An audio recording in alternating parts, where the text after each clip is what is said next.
Alright, what is up, YouTube people?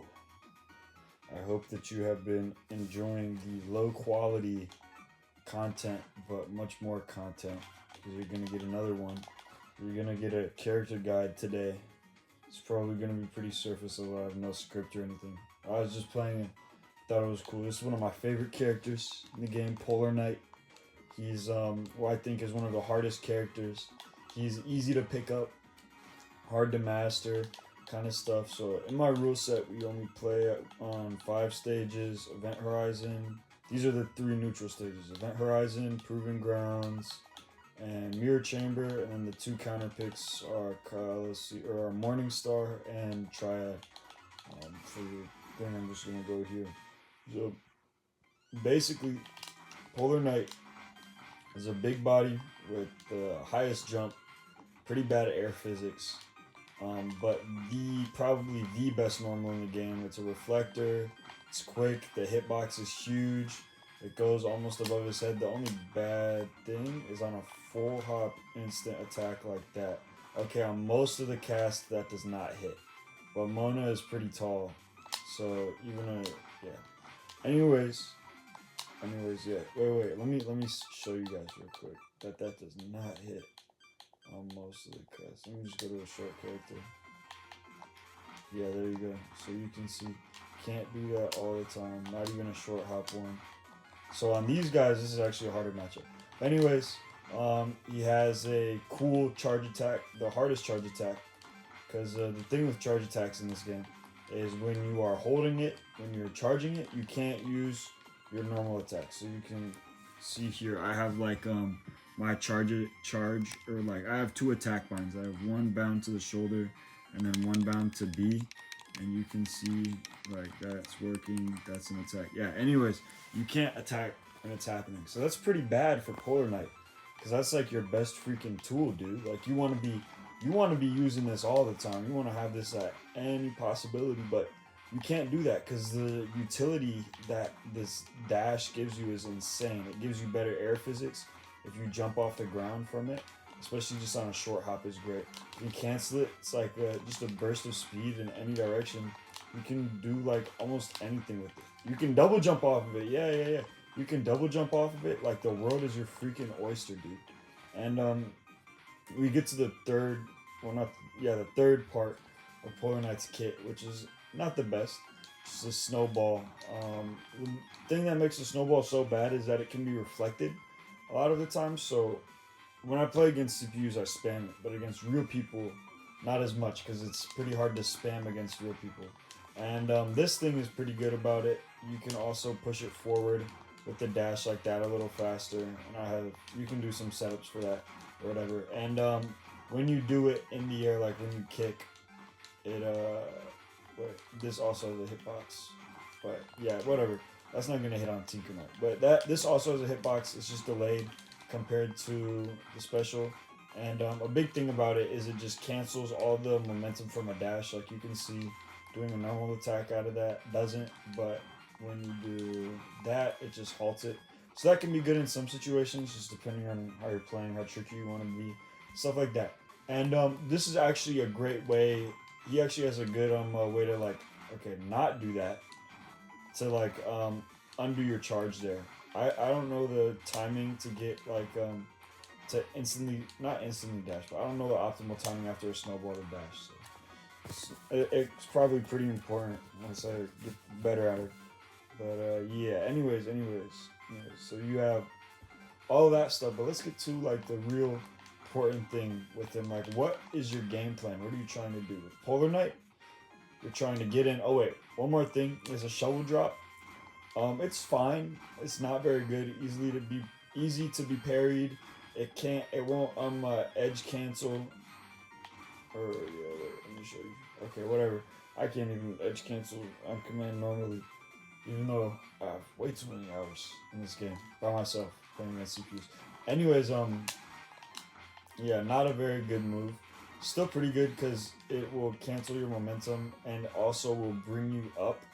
So like when you're recovering, he has almost no upward mobility, or yeah, completely 0 upward mobility. So sometimes doing that will save your life. But I actually don't think it does very much a lot of the time, because it's impossible to do your double jump in that low of a space or in a lot of stages, or in most of the stages that are legal. But anyways, continuing his game plan, he's trying to get in and just abuse his range as possible. You're going to be spamming, like jumping in and out, in and out.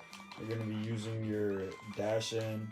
You might be using your snowball to like condition them to get in, covering space with snowball, canceling your charges, stuff like that. There's a lot of the stuff you're going to be doing with him is just playing by ear, getting a good feel for it. It's really he's a hard character. I'm telling you, like you can pick him up and spam attack all you want, but if you actually want to get good, you want to beat good characters, good players, you're gonna have to work harder.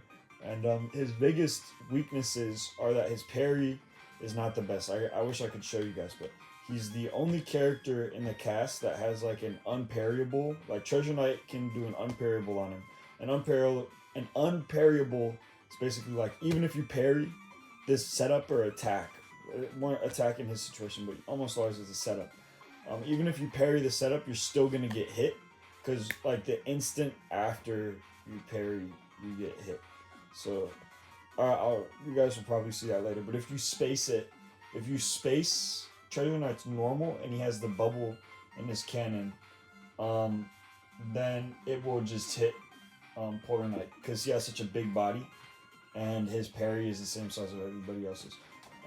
So that's pretty bad. But an upside to his parry is his normal is so big, and he has the dash normal that you can do out of stuff, meaning that you can get guaranteed hits off parry, just like two other privileged characters in the cast, Shovel Knight and Black Knight. I'm pretty tired, guys, my bad. But yeah, you can sometimes get that on certain angles, so I recommend always like jumping before you parry, because it just gets you better angles. I don't know how to explain it, or other than that, like any other science behind it, but just like jump before you parry off the ground a lot. I would recommend. It just gives you better stuff. So his other big weakness is he has no way of attacking above him. His best way of attacking above him is the shovel drop, which is pretty bad. So unlike in the game where you can't shovel drop on him, you'll be shovel dropping on him all the time, because he has a jump squat, bad air mobility. Just yeah, that's another big one. Just weakness he has. Not many upsides to that, but yeah, he's still a good character. I would call him a upper mid tier or lower high tier. And I would call him, I can't do a double jump. There we go. So anyways, let's get into the tech real quick with what he's all about, and then I'll play again against the CPU. Probably his worst matchup, Treasure Knight, just to show that. But he has a lot of tech. The most useful ones, I would say, is this. This is pretty easy to do. It's I don't even have a name for it. I don't have a name for a lot of these techs. It's hard to name text when you're the only one discovering stuff. Yeah. Anyways, but where basically you just like shoot forward, and then you just use your charge attack and then press it again. Oh, by the way, your most ideal hit is to hit with the charge attack, because you are so plus after that. Like the world is your oyster with how you want to do your pressure on invincibility if you hit this. Like a lot of times I'll do a setup like that, or not like that. Wait. I'll do a setup like this, where I don't know. It's just timing mix-up. Whatever. That usually works.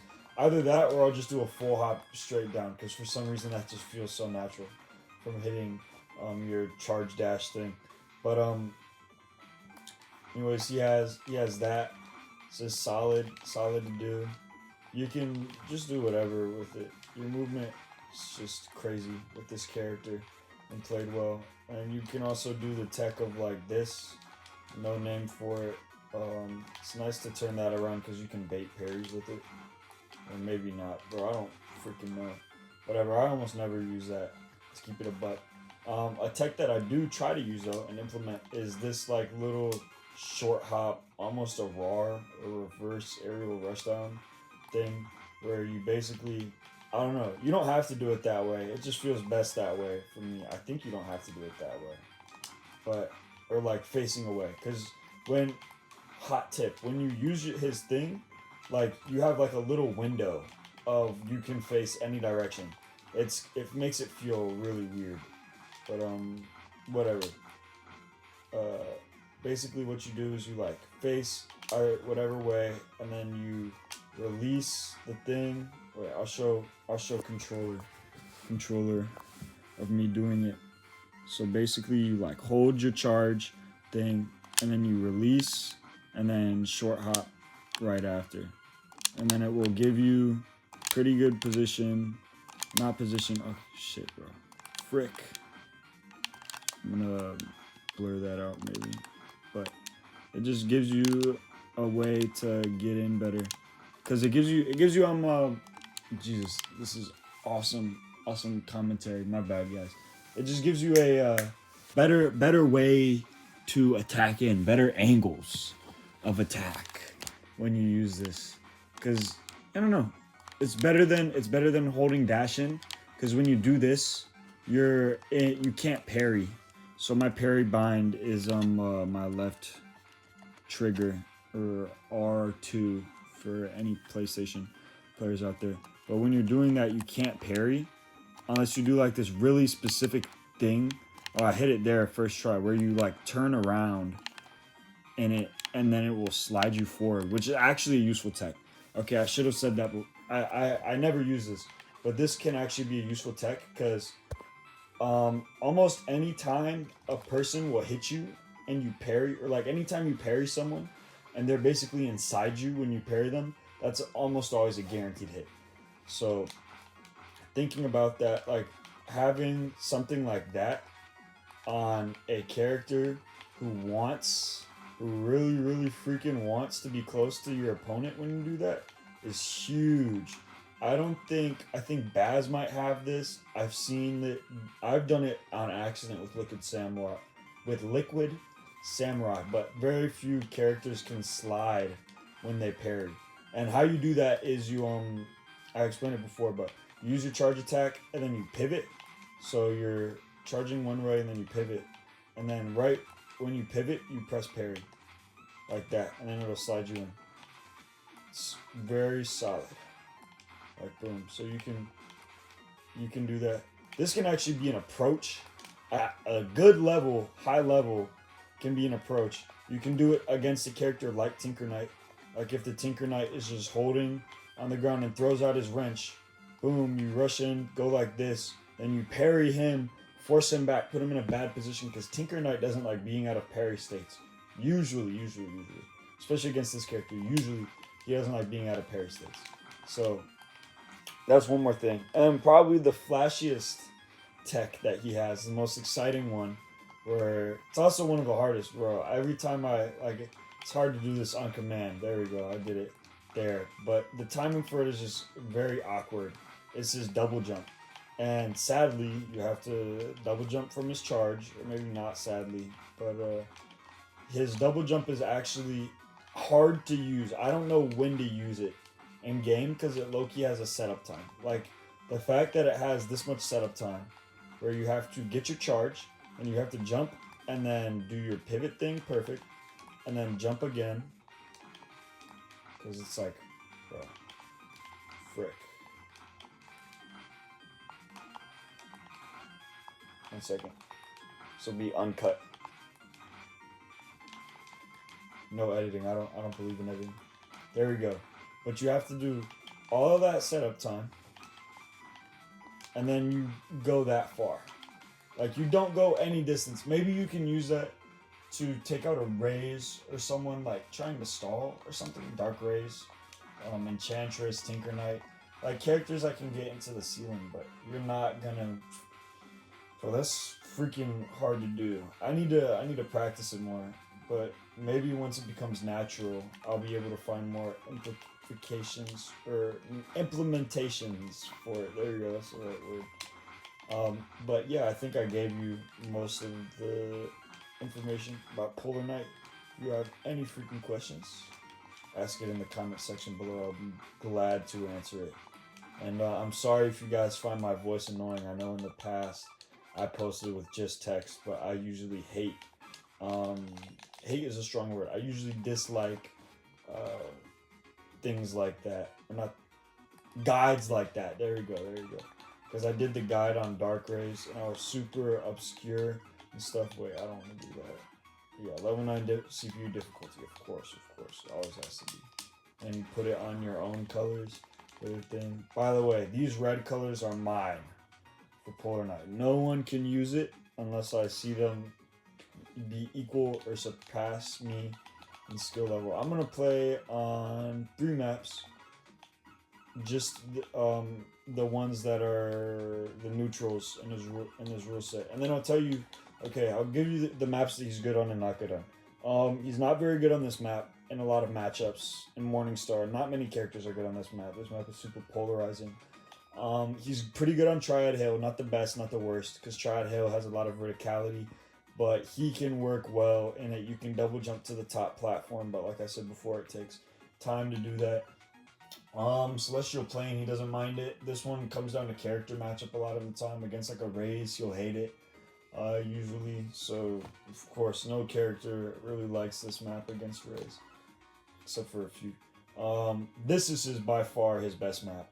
Like Baz, many of you don't know, I've not talked about this before, but Baz is a pretty bad character, but on this map he becomes like the best character in our rule set. Spectre Knight can still cook him on this map, but anyways, on this map he becomes the best character. Spectre Knight is banned in our rule set, by the way. That's why I talk about it. Anyways, Baz becomes really good on this map, and that's kind of how it is for Polar Knight on this map, but not as much. Because Baz is a big normal, it reaches through the center thing, so he just has full map control. That's kind of what it's like for Polar Knight here, because he has such a fast normal, such a large normal where he has map control here. And I'll show you in a bit, but against Treasure Knight, that's pretty hard to do. This map, he likes this map. He doesn't really hate any map, but Morningstar in a lot of matchups he's not a big fan of. You just need to get matchup experience. So anyways, I'll play 3 matches and try to commentate and explain what I'm doing. So here he has like a frame 1, not a frame 1, but like a pretty tough thing. So a lot of this is going to be on autopilot, and what I'm kind of doing is okay. I also play against level 9 CPUs a lot. If you can't freaking tell, I have like 200 something hours in this game, and almost all of it, I've not touched the actual game once, like other than Showdown. This is Treasure Trove. I haven't touched it. Okay, that should have been a guaranteed. If I had charge, I would have done that. But I haven't touched. There you go. So right there you can see that was an aerial parry. I was able to get that. Even if I didn't dash, that would have been a guaranteed hit. That's parry trap. There you go, guaranteed hit. Because I jumped up there. You saw that? But this is by far his worst matchup. And this is by far the best CPU. Actually, Spectre Knight CPU is pretty good too. But I don't know if that's just because he's carried by the character. Like all Spectre Knight players. Am I right?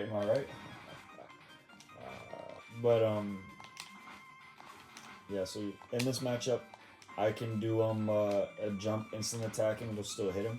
So, I gotta use that a lot. Okay, I said that and then it didn't hit him there, but you gotta use it a lot in the matchups where it can hit. I kind of use Snowball, because CPUs don't really know how to play around Snowball. They don't know how to reflect Snowball, play around it. I don't know if Polar Knight or Treasure Knight can reflect it with his normal cannon attack, but he can reflect it with his anchor. So watch out for that.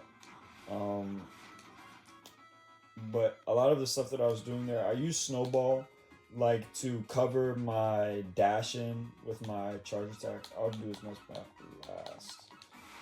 I usually use Snowball to cover in for my dash attack, or I'll throw it up to cover in jumpers, because like I said before, he doesn't like people getting above him. So something like that's not a bad opening. On this map, the Snowball arcs are really strange. Oh, what a parry. Oh my god. Oh, that's so sad that didn't get a kill. On this map for Treasure Knight, yeah, there we go. Guaranteed enough parry. That's what I'm telling you. Like, if the character is close to you, dude, you'll be able to just get a hit every single time. But here we are. Okay, no parry there. Okay, yep, there we go. I just get hit because I did stupid stuff in neutral. But as you can see, I'm not really using my charge attack a lot once I get in. I use it kind of before I get in. I'll try to double jump there. Clash goes the wrong way because Treasure Knight is the best freaking priority in the game. CPU being stupid dies to a snowball. Okay, that's a hit. Yep, there we go. So that, I don't even think he could have survived that. So that's good on me because he used his anchor right before. I'm going to try to, that's my goal for this. I'm going to get a hit with my charge attack and try to show you guys how good my mix is. Okay, and then I'm going to show you guys how good I am at getting mixed. Okay, whatever. But in this game, there's a few schools of thought for defense. A lot of people online in the online community will run away once they get got invincibility. But me personally, I like trying to stay in and getting a parry or just a raw hit on my opponent, because timing, I don't know, it tells you a lot about the opponent. You just need to know like when to get out and when to stay in, when to take the mix, when to go, because sometimes it'll be even worse for you to just stay in. So on this map, especially against this character, you will not feel like you're good on this map. Treasure Knight like babies you on this map. This is like him proving that he's better. Except for that, I don't know what the CPU is freaking doing. So tell me if I say freaking too much or freaking anything like that. I just don't. What? That wasn't a hit. That would have been a hit if I had charged. Okay.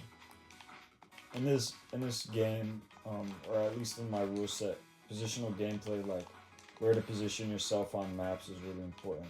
So usually, my shovel drop will go through the anchor, but if the CPU is good, which the level 9 CPU for Treasure Knight is good, or if the Treasure Knight player is good, they'll know when to time it to be able to get it through. So that's not always a guaranteed thing. That's not a hit. Parried there for some reason. So I just waited out my invincibility. A lot of the stuff that I'm doing, I'm just watching my opponent, seeing what they do, and then I'm mashing and then getting reaction parries or feeling parries, prediction parries, whatever you want to. Reads, I'm getting reads and cooking them. So I hope that I helped you guys. I didn't showcase a lot of the tech very well in this. I play a lot different against real players. I wish I was against a real player instead of a CPU, because then I would have been able to show you like the dash short hop tech to get in thing more. But yeah, I hope that this explained to you. Treasure Knight, pretty cool character. 23 minutes long. Wow, that's pretty long.